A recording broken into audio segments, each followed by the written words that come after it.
the European Commission allocating billion euros for 1 million items of ammunition. We need it to become real very soon because it's critical for the spring counteroffensive that everybody is waiting for. We know that there was an infrastructure object that was hit, and this is one of the farthest targets that Russia ever took since the beginning of the full-scale invasion.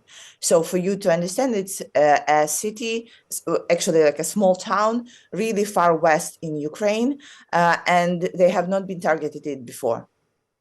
And so clearly, the Ukrainian act at Eurovision last night was what triggered the missile. Oh, absolutely. This is what Russia does. They are trying to kill us at some significant dates for them, like victory days or New Year's or Christmas. They are trying to destroy infrastructure buildings and people's homes because they want to spread fear. It is not something unusual for us. We understand and anticipate something like that. The question is, at which point we have the ability to intercept those missiles and defend our skies. And as of right now, as you see, we are not nearly at like 80 or 90% because sometimes the missiles still hit the targets. President Zelensky is meeting Olaf Scholz in Berlin today. I suspect that will probably be on the agenda. We'll come to that point in a moment, Kira. But as far as Eurovision is concerned, a big moment for Ukraine, front and centre of the ceremony last night. Did you manage to watch?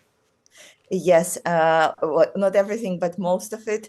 You know, I love the story is that Liverpool was saying it's Ukrainian party, we just hosting it.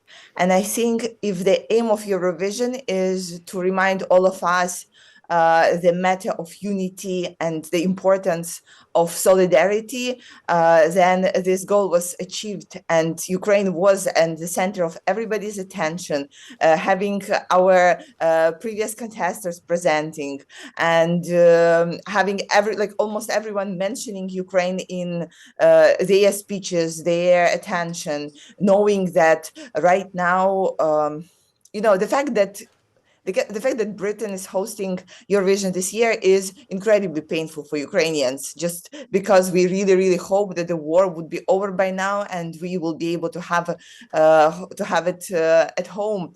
However, what we have seen, the dedication to Ukraine makes us really, really happy. Will it have been widely watched in Ukraine last night?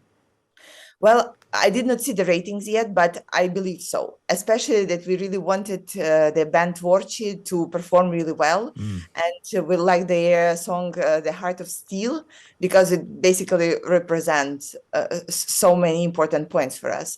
And the heart of steel is something that we really feel about ourselves. I'm sure. President Zelensky is in Berlin today, Kira. He's set to meet Olaf Scholz later. What does he need to do in that meeting? Well, first of all, we need to strengthen our air defense system. This is critical. And the proof of it is what happened last night, various attacks on Ukrainian peaceful cities.